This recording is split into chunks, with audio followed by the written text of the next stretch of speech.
first reader, Tina Berry. Are you here? Awesome. Tina is also the co-curator of this exhibit. So I want to thank her for reading the poems that were submitted. We received, I believe, about 100, Tina, was it? About 100 poems, and we picked about 36 poems total. Looking, for those poems that had especially alive visual imagery, and I think it really came together beautifully. So I'd like to welcome Tina Berry up to read the first poem.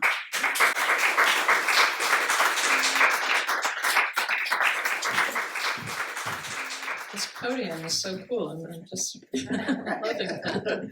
Thank you. Thanks, Lisa, for inviting me again to co-curate Poetic License. We had a good time doing it, and I think that the show turned out very well, and I really love the artwork that came from it. And thank you, Will, for this really fascinating interpretation of my poem.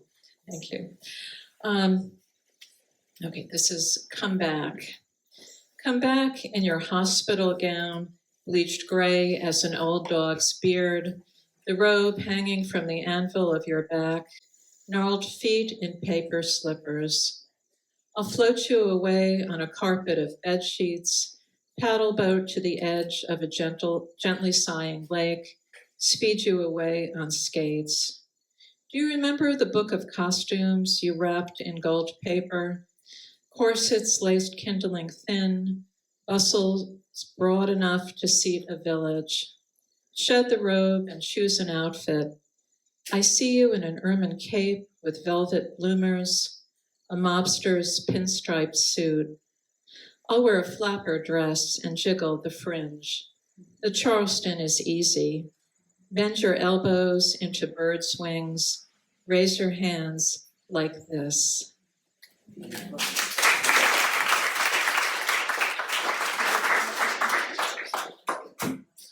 Hi, it's a delight to be here. The space is overwhelming. It's beautiful. And I'm so pleased. I was going to describe the painting if you couldn't get it back up because it was just perfect. The poem is called Blizzard. She died.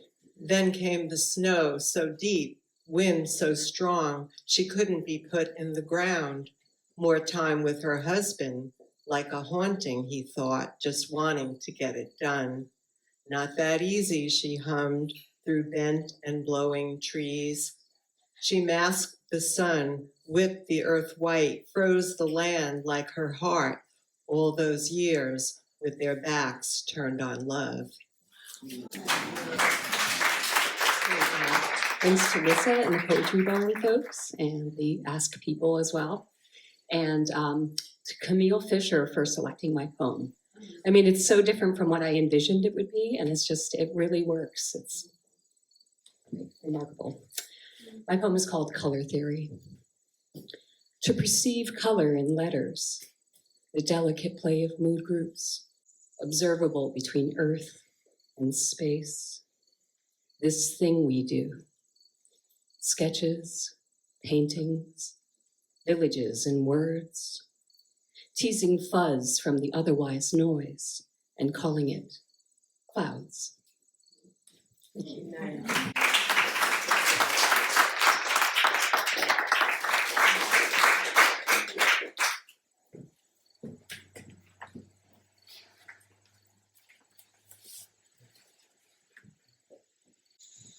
Invisible needlework. We are in our childhoods always. The loops of our histories, intricate as lace. I want to see the stitches that made the pattern. Into the loops, the cells, the webs of habit that hold us now. I dearly wish to be free of the drone and click of lace-making ladies who sit in memory, surrendered to task, needle in hand, not intending, but taught to fashion an appearance, a decoration to be admired. I want to see straight the stitch in the loop, the thought, the moment we learned to be this.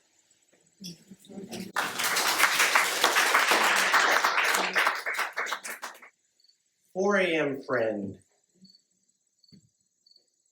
Around about 4 a.m., I lost faith in my novel, which finally allowed me to fall asleep and dream of a salamander, no prettier than mud, but bigger than an iguana, butting his soft hammer of a head into my chest bone, like a puppy, desperate to be petted. And he wasn't alone. An ostrich had lowered her hard feathered joke of a head to claim her own spot on my chest. And she wasn't alone either. A hummingbird and a skunk, a menagerie had crowded me to hear a heartbeat so strange, so fast, so slow, so loud, so lumbering, so flagellating. It could only be human. And what was this novel I wanted to write about people dying in the fires of Hoboken? A life I'd once lived, or wished I'd once lived, or regretted I hadn't, but not the one the salamander heard in my heart.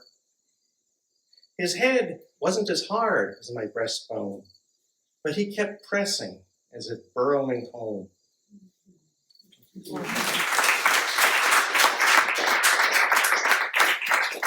Please welcome Matthew J. Spearing.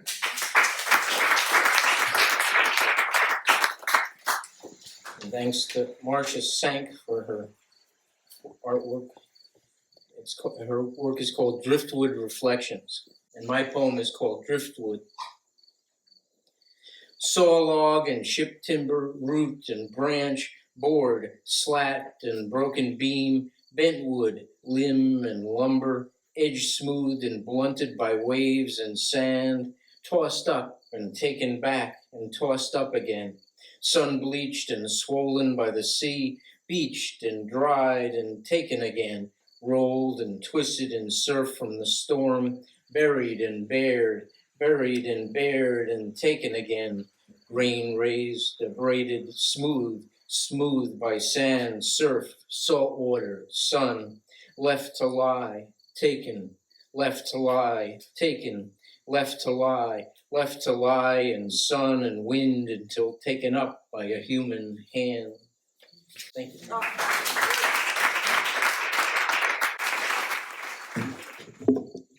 Soon to be in my house. Yeah, so my poem is titled Writing Crows. The crows are writing cliches across the sky. Stiff consonants etched in angular lines.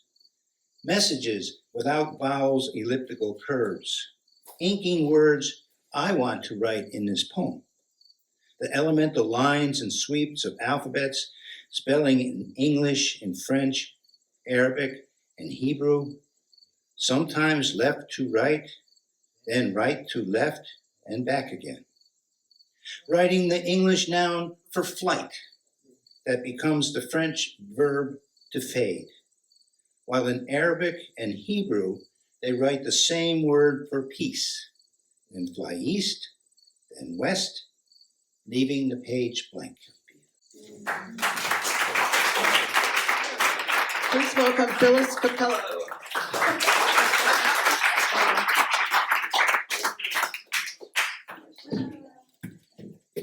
In such good company, my goodness. Thank you for this, Lissa. It's always so interesting to come here, even just for a cup of coffee, but certainly for this. I'm going to paraphrase William Carlos Williams. We may not get the news from reading poetry, but men die every day miserably for lack of what is there. Mythology news. Update. Tyrant poisons wells. Children faint with hunger. A sea has become foreign to fish. A man with a knife, a gun, no, a bomb, on a bridge, on a building, in a church. Mourn the headlines, the images on your tiny screens. Mourn while you work, when you eat, where you rest. This without pity world, swollen with prayers, not enough food, not enough good. One blood-red flower to bloom as our tears fall to earth. Rescue us, mortals of the womb.